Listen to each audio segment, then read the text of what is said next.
So are you wondering whether a company car is a good idea or not? Hi, my name is Gordon De Silva. I'm a multi-award winning chartered accountant. I am the author of the book Profit Propeller, best-selling book. Hi, my name is Gordon De Silva.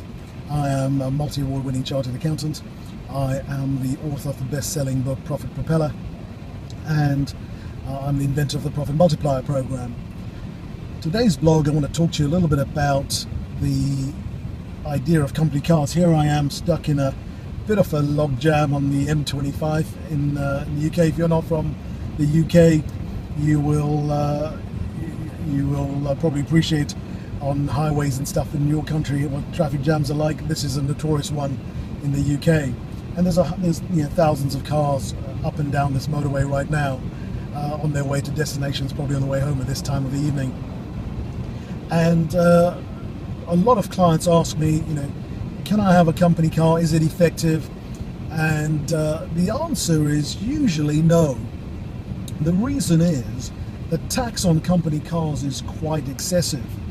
Now, they do argue, there is some hearsay in the marketplace that says, well, if you don't use the car for personal use, then there is no tax on it, there's no benefit in kind, and in which case having a company car is a good idea, and that is absolutely right.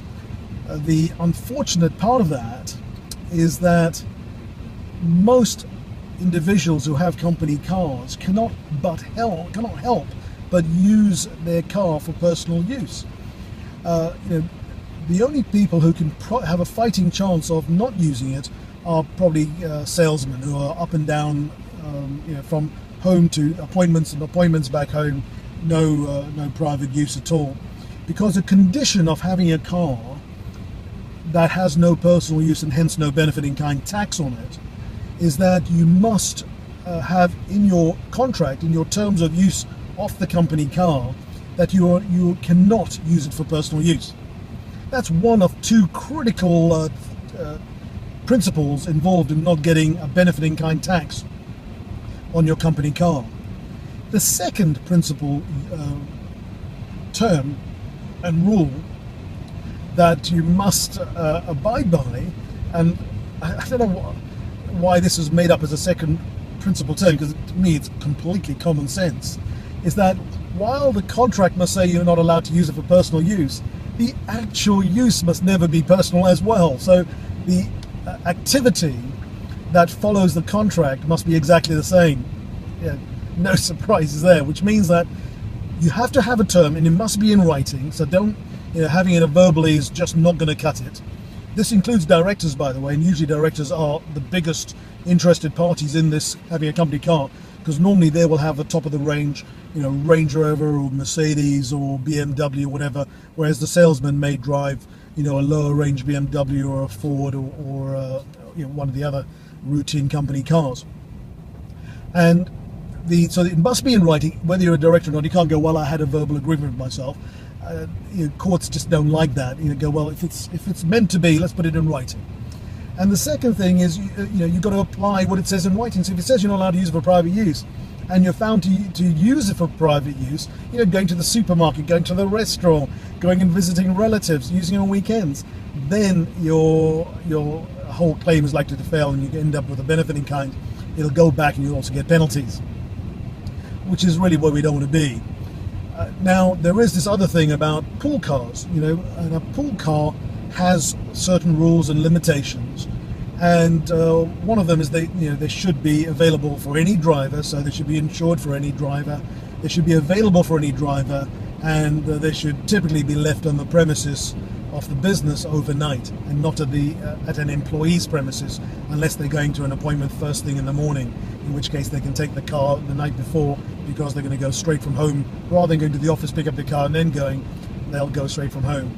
And in those circumstances, if you have a pool car, and we've got a help sheet on this, by the way, if you're a client, just email us and we'll send you the help sheet on pool cars, then and it's within the contract and within the terms of use, then of course you don't have to worry about the benefit in kind on the use of pool cars. But again, most directors would fall foul of that, because they take it home every night because they want to. It's their car after all. That's how they see it. So hopefully that gives you some clarity on company cars. If if that's been of some help, please click the like button, put some comments on it. What do you think? Have you had a different experience? Have you heard different advice in sitting at a bar with some friends? Or are you applying a different level of thinking to it?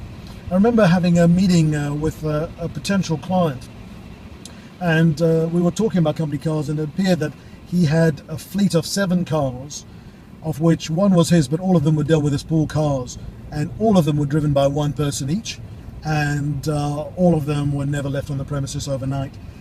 And I said to him, how long has that been going on for? He said 5 years. My accountant never said anything about this. He said it was okay. And it's a disaster. It's a train crash waiting to happen, isn't it? A car crash waiting to happen. I don't know. Bad analogy now. I'm on the motorway.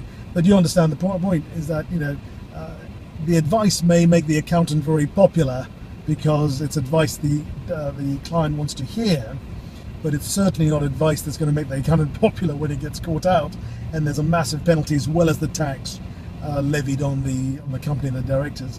It can be many tens of thousands of pounds, these taxes, and that would really hurt a business coming all at one go.